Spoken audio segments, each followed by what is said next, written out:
It is Sunday the 15th of May, and I'm outside the Unitarian Church of Montreal protesting against Unitarian Universalist injustices, abuses, and hypocrisy. And amongst the injustices, abuses, and hypocrisy that I'm protesting against is the misuse of the Canadian Criminal Code by Montreal Unitarians and also by the Unitarian Universalist Association in legal bullying that seeks to silence me, essentially. Force an end to my peaceful public protest, intimidate me into removing blog posts that tell the truth about Unitarian Universalist pedophiles and rapists and so on.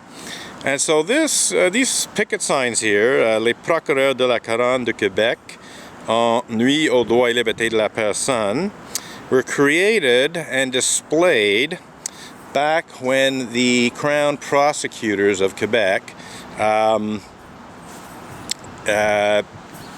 a protest outside the Palais de Justice in Montreal regarding their working conditions. So there's basically a whole bunch of Quebec Crown prosecutors outside the Palais de Justice in Montreal protesting working conditions. So I did a counter-protest, basically letting the Crown prosecutors know that I was not impressed with their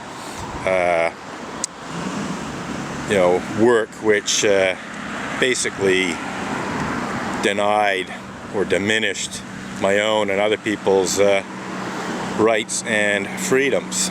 So I brought these here today because I'm about to retire them. I'm just going to flip over to the English side, and I'm essentially documenting them because I kind of need the plastic they're on to make some new picket signs. I mean, I might possibly... Okay, here comes a taxi pulling up right in front of the fire hydrant.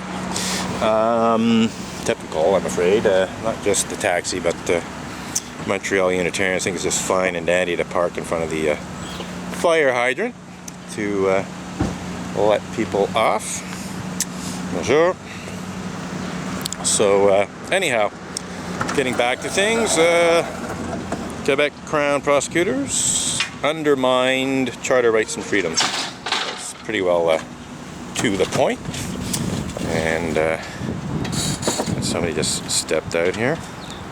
I guess someone else is coming out in a wheelchair. So, yeah, the Quebec Crown prosecutors in various ways undermined my own charter rights and freedoms, but they also, unfortunately, have undermined or attempted to undermine the rights and freedoms of numerous other protesters by prosecuting them for false criminal charges or unconstitutional tickets and so on.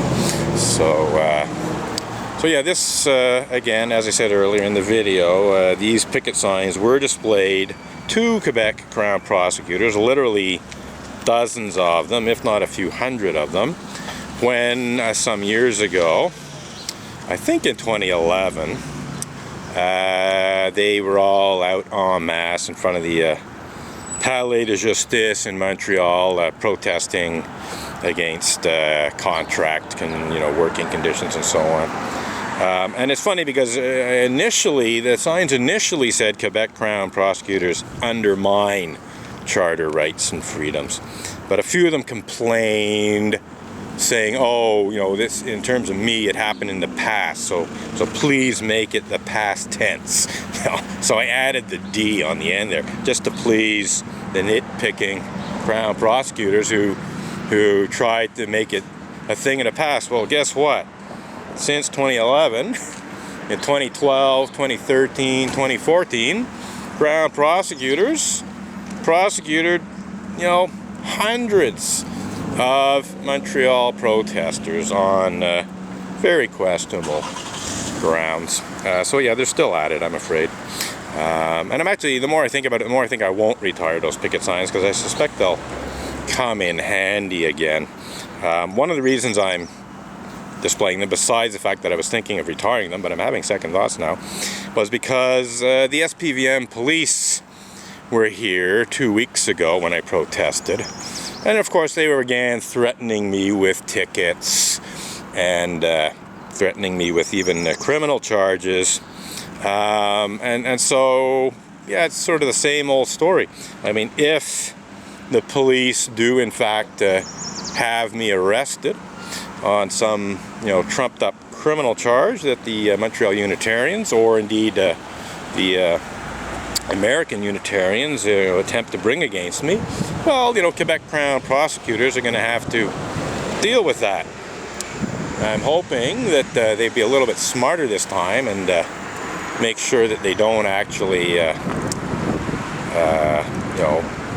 allow Unitarian Universalists to engage in perversion of justice, misuse the criminal code, or municipal bylaws for that matter, in efforts to silence my protest against Unitarian Universalist injustices and abuses. But you never know. So yeah, I think, the more I think about it, the more I think, these picket signs may actually still be useful down the road a bit. So I'm actually, I was going to use the plastic board they're on. I was going to just take off the paper and put on different slogans, but the more I think about it, the more I think, no, I'll just buy some more plastic. The unfortunate thing is I can only get black or white these days. I can't get nice bright orange, yellow, or red, and that's one of the reasons I wanted to recycle. But I think in some ways black would be a pretty good color to use. Yeah, after thinking about it, I'm not going to retire these picket signs just yet.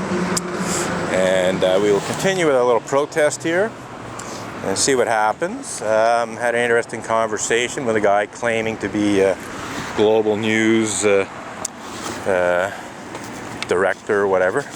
Then he claimed to be the director of the morning show, and he objected to the fact that he was in my video. If he just stayed in the background, I don't think anyone would have even noticed. But no, he had to come right up to me and challenge my right to film him. So we had a nice little discussion, and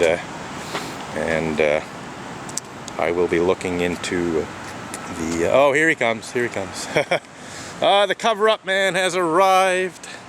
The cover-up man who's going to try and cover up and hide the fact that Unitarian Universalists misuse... If you had anything substantive ever to say, you would go to authorities, not write things on sidewalks. I am going to authorities, and I have every right to write things on sidewalks. What? What? What? This is entirely truthful statements that you are erasing, sir. You are violating the fourth principle of Unitarian Universalism by making it impossible for people to engage in a free and responsible search for the truth and meaning of that chalk slogan. You, sir, are a colossal hypocrite. On top of that, you are violating the second principle of Unitarian Universalism, which calls for justice, equity, and compassion in human relations, because you're hiding Unitarian Universalist injustices, abuses, and hypocrisy, sir. And on that note, we're going to wrap up this video. And yes, once again, Unitarian Universalists cover up and hide the cover-up of clergy sex abuse. He forgot this slogan here.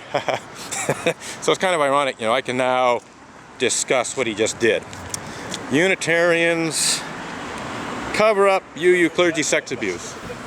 In erasing that chalk slogan, the other one, which said Unitarians misuse blasphemy law to cover up clergy sex abuse, he did exactly what this says here. He covered up the clergy sex abuse by covering up my protest against the cover-up. So in hiding the protest against the cover-up, he hides the clergy sex abuse itself. And he pretended that there was nothing substantive, about my claims, which is ridiculous. And it's kind of ironic. He said, you'd go to the authorities. Well, it's kind of interesting because the Unitarian Universalist Association threatened to go to the authorities. The Unitarian Universalist Association, in June 1st of 2012, which is coming up for 4 years ago now, threatened to have me arrested on the criminal charge of blasphemous libel for allegedly, and I do say allegedly, making, and here we go, this is an exact quote from the letter, unfounded and vicious allegations to the effect that ministers of the association engage in such despicable crimes as pedophilia and rape. So the Unitarian Universalist Association, through the mouthpiece of Stikeman Elliott Barristers and Solicitors Litigation Lawyer, Maitre Marc-Andre Coulombe, alleged that my blog posts about Unitarian Universalist pedophiles and rapists are unfounded and vicious, and that they are so defamatory that they amount to the criminal act of blasphemous libel against the Unitarian Universalist religious community. Well, as this member of the Unitarian Church of Montreal said, if there was anything substantive about that allegation, you would think that, sometime in the last 4 years, the Unitarian Universalist Association would have gone to the authorities, i.e. the SPVM police force and the Quebec Crown prosecutors, who I was just talking about, and would seek to have me arrested and charged with the criminal act of blasphemous libel.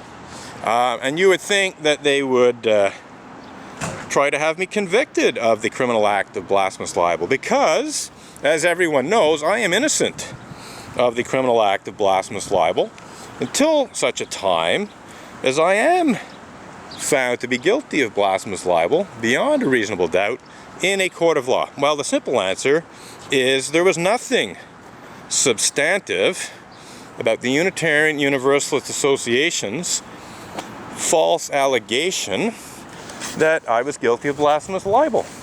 On the contrary, it was a pack of lies. For starters, my blog posts about Unitarian Universalist pedophiles and rapists are by no means unfounded.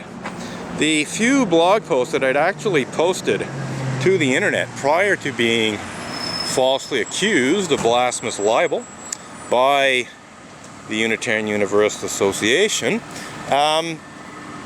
were about pedophiles and rapists who'd actually been convicted of such despicable crimes as pedophilia and rape. These were Unitarian Universalists who were charged, tried, and convicted of such despicable crimes as pedophilia and rape, and they went to jail for those despicable crimes, and their convictions and so on were reported in newspapers. I mean, I didn't blog anything you can't read in newspapers, so there's nothing remotely unfounded about that, nor is there anything particularly vicious in what I wrote. I basically just wrote what anyone who knew where to look could read in newspapers. Now, some of what I wrote isn't publicly available on the internet because it's only in newspapers that are in databases that are offline, so you have to go to the offline database to get the full gory details. But the basic facts, that Reverend Mac Wallace Mitchell of the Northborough and Westborough Unitarian Universalist congregations in Massachusetts was charged, tried, and convicted of the forcible rape of teenage Tibetan refugees is easy to substantiate. And also the fact that Reverend Dr. Victoria Weinstein's first parish Norwell parishioner, Mr. Richard Buell, was also charged, tried, and convicted of such despicable crimes as pedophilia and rape, because he was indeed a pedophile rapist. He was convicted of raping preteen girls who were no older than 12 years old at the times that the rapes took place. That too is, or at least was, publicly available on the internet. So some of the newspaper reports have since, gone offline. The Richard Buell case it's getting harder and harder to find vestiges of it on the internet, perhaps because Unitarians are trying to cover it up in other ways, or perhaps it's just, I'm not saying that necessarily as a cover-up, but it may just be that the newspapers periodically delete their articles. But the fact of the matter is that the Unitarian Universalist Association most certainly did try to hide the Reverend Mac Mitchell case, at least what I say about it, and the Richard Buell case, at least what I say about it, by falsely accusing me of blasphemous libel. So, good day, sir.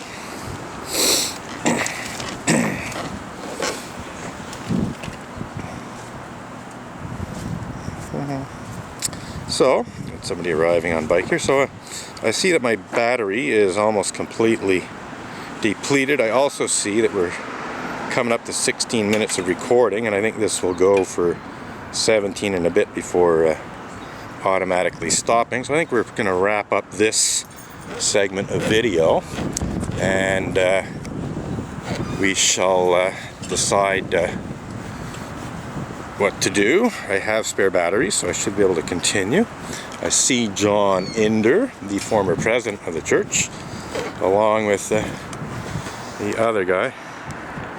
So that's what I like, this, live in harmony. What a joke. They talk about living in harmony, but they allow their clergy to be extremely rude, intolerant, abusive, and so on with impunity. They are actually quite belligerent. When you complain about some kind of internal injustice or abuse, they often just arrogantly deny any wrongdoing and so on. They basically get in your face for complaining rather than deal responsibly with the complaint. So anyhow, I don't want to